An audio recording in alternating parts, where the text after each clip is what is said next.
New technology is always fun. It's always sexy, but you really have to be able to compete with other technologies as far as cost. So we're looking at not only innovating in the well design, but we are innovating in the power plant designs. What we're doing in energy storage is really going to help wind and solar fully optimize their assets. We'll be able to use that energy anytime. And for geothermal, we'll be able to leverage the heat of the earth to generate power 24 hours a day. Both of these technologies are going to be very, very critical. And the reason why pumped storage hydropower is so prevalent is because it's simple. The machinery, the pumps and the turbines are clean. Yeah. Mm-hmm. But the problem is you can only flood so many valleys. And the other thing is you have to build the pumped storage hydropower at very large scale to justify the cost.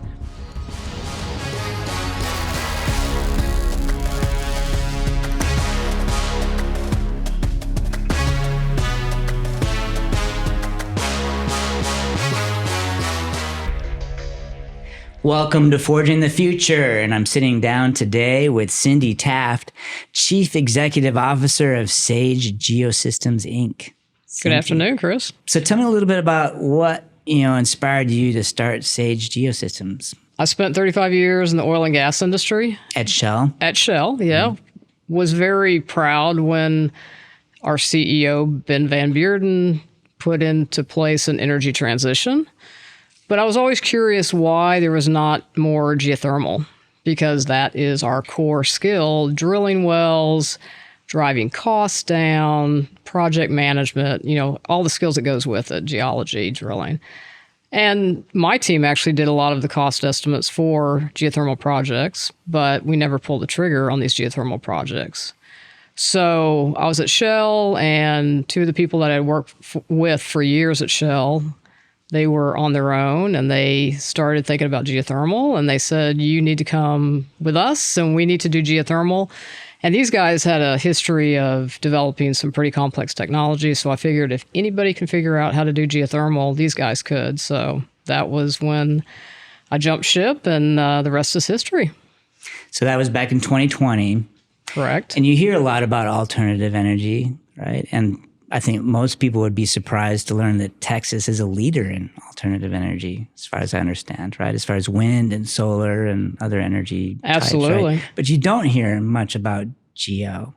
No, you don't. What do you think the barrier has been there? Why hasn't geo been adopted? When you do think about geothermal, you think about Iceland or the Geysers of California, which is traditional or conventional geothermal.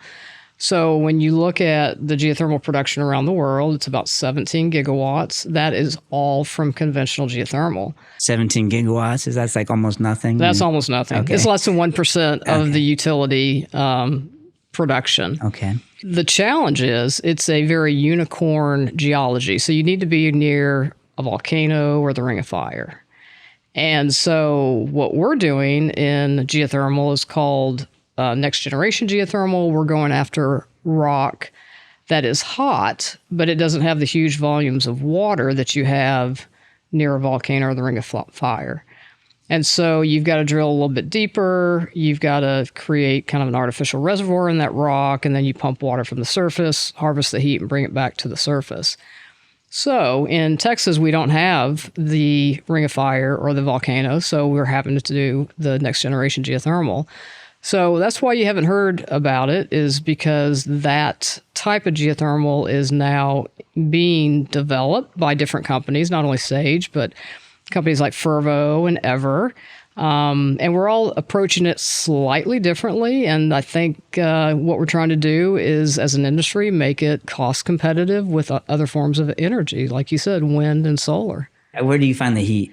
Yeah, Although in Texas, I would argue it's just outside, but Exactly, which actually that presents a challenge, believe it or not. Oh, really? Okay. Because it's all about delta T between the bottom and the surface. But so we're drilling for temperatures between 150 degrees C, which is 300 F, and say 250 degrees C. As far as how deep you have to drill, it depends on where you are. So in Texas, it's anywhere from 14,000 feet to 20,000 feet. We are wanting to drill with existing oil and gas equipment, and so we're going to target depths of 20,000 feet or shallower.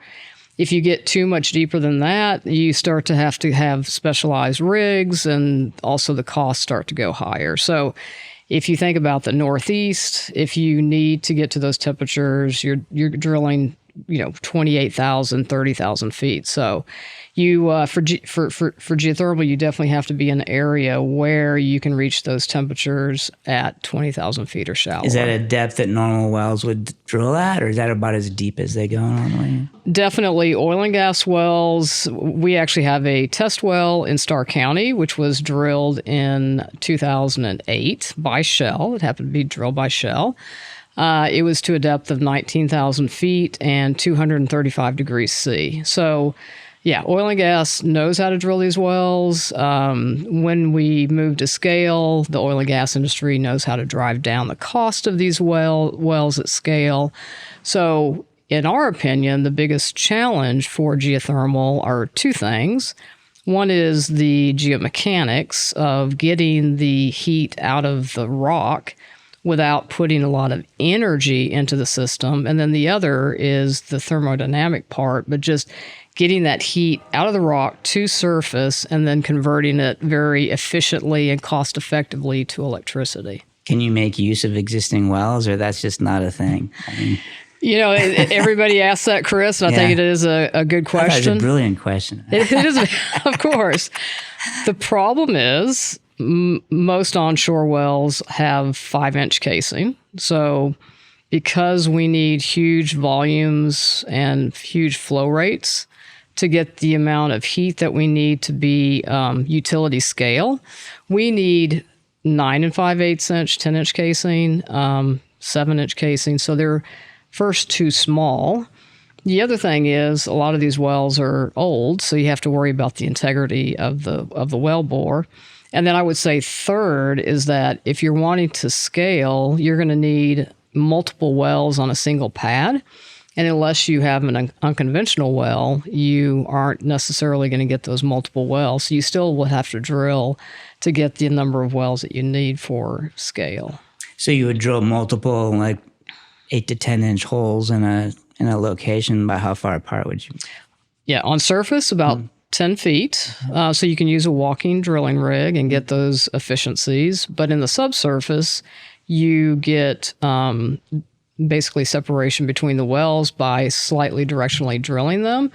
And then in the subsurface, you don't have any kind of interference between the well bores. And how far along is this technology now? You said you have a test well. I mean, how far are we away from having geo on our utility bill? Maybe I'll back up a little bit. Let me introduce another concept is energy storage. So we are actually, energy storage is when you don't drill as deep. And so then when you're putting water into the fracture, you're using the mechanical or pressure energy of the water. So we're actually building our first facility right now in Christine, Texas.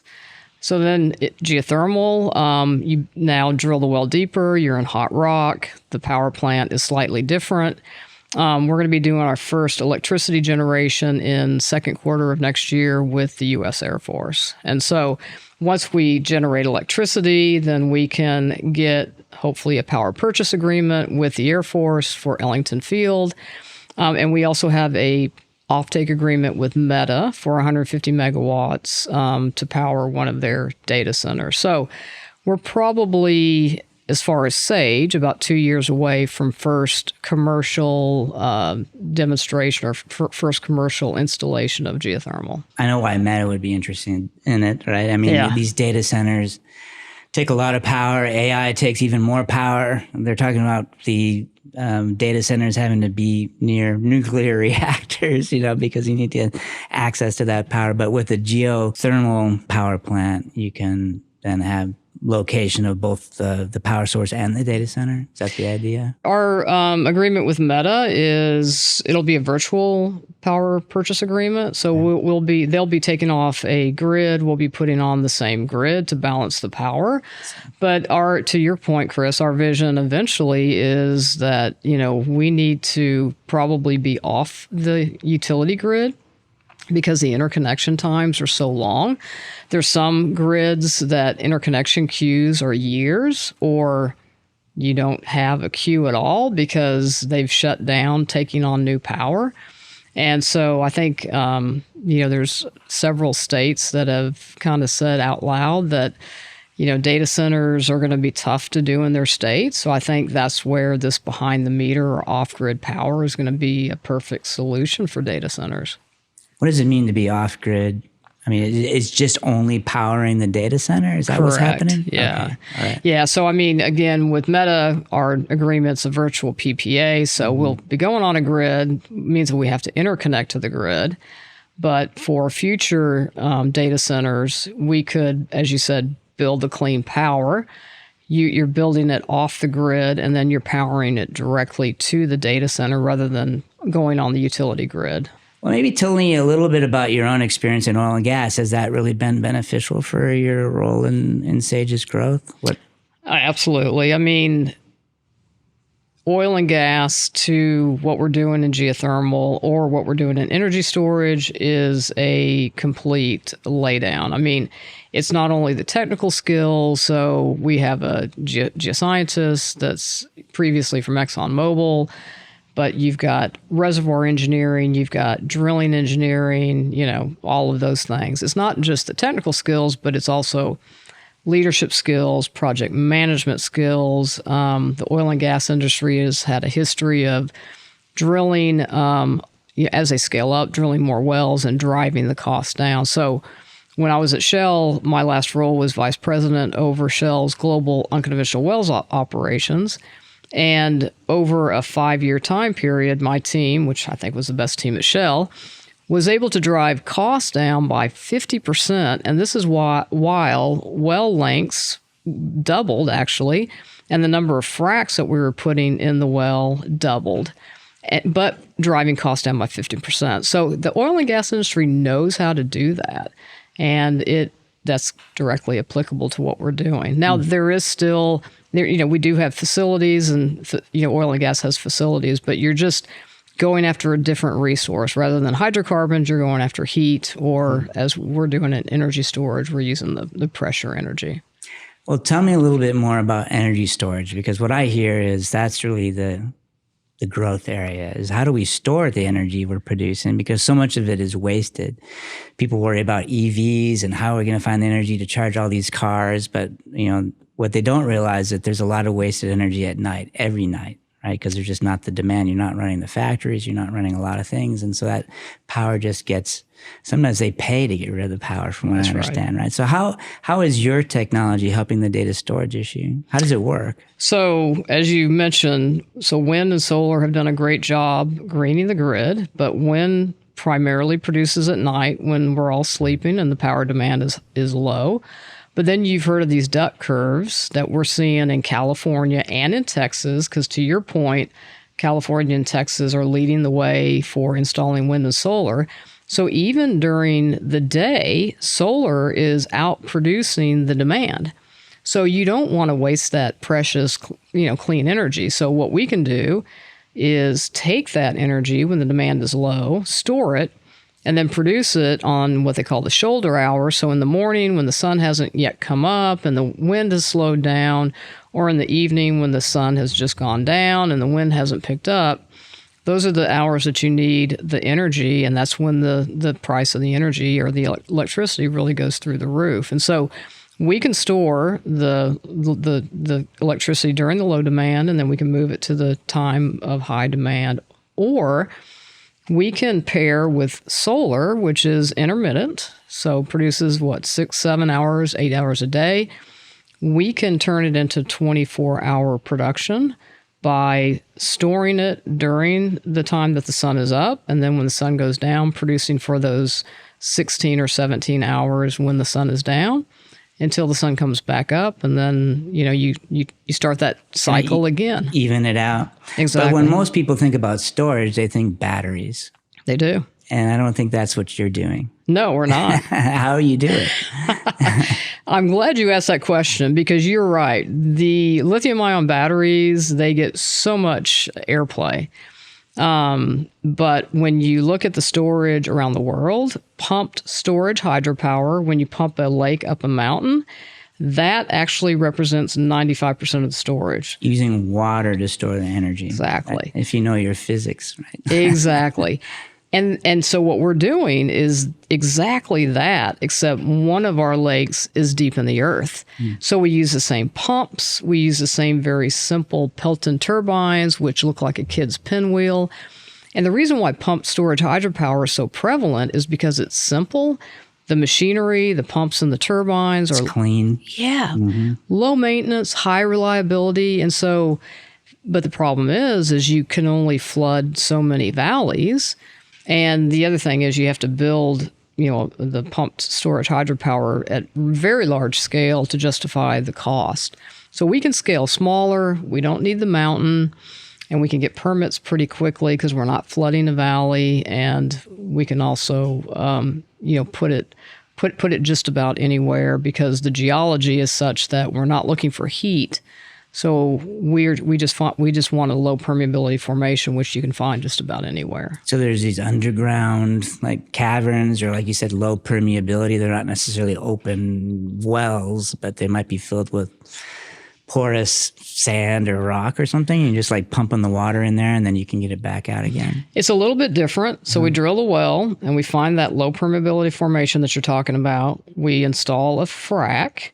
And then we operate that frac kind of like your lungs. We fill it with water. And just like your lungs, you're cycling maybe 30% of the air in your lungs. We're cycling about 20% of the water in the fracture. That keeps our round trip efficiency high.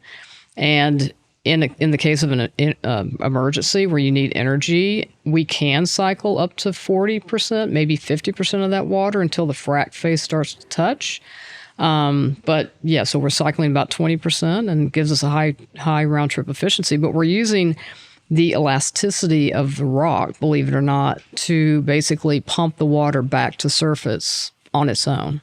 And is that a frac? Because when I think most people, when they hear the word frac is bad. Fracking, let's stop fracking. But it sounds like it's, like you said, it operates like a lung. I mean, what is fracking exactly? Yeah, no, we're not doing fracking in the terms of oil and gas, where oil and gas will create a fracture and then they'll put sand or proppant to make sure that the fracture doesn't close. We are creating a crack in the earth, so I want to be transparent. Some regulatory agencies call that stimulation. But we are creating a crack, and then we're using the pressure to keep that frac open, so it's kind of pressure propped. And then we're operating the fracture to basically cycle that water in and out. And we use that same methodology for geothermal, but now, in addition to the pressure, you're getting hot water, so you can turn the heat into electricity in addition to that pressure energy. Well, what's one of the biggest misconceptions about geothermal energy? I would probably say that there's two. One is, when most people think about geothermal, again, they think about conventional, Iceland or Geysers of California. And what we're doing is different, and you can also do it in more places because that unicorn geology that is conventional hydrothermal, geothermal, only represents about 2% of the geothermal resources around the world, whereas hot, dry rock represents probably 50% of the geothermal resources around the world. So I think that's one of the misconceptions. The other is that we're decades away. I really think we're years away to having cost-effective, commercially viable, utility-scale, next-generation geothermal. And yeah, we can have it in places like Texas. We can have it in places like, California, Utah, Nevada. But it doesn't have to be just in the western states. Can it be all over the U.S., or is there still like some geolocations that make the most sense? Yeah, no, it is. We like to say geothermal anywhere or geothermal everywhere, which it is more prevalent than conventional, but you are still limited by the ability to drill to these temperatures at a depth that oil and gas can drill to. Now, there's some great companies working on space age drilling, where they're going to be able to drill deeper and hotter. And you mentioned magma drilling, which we're not doing, but there are companies doing that.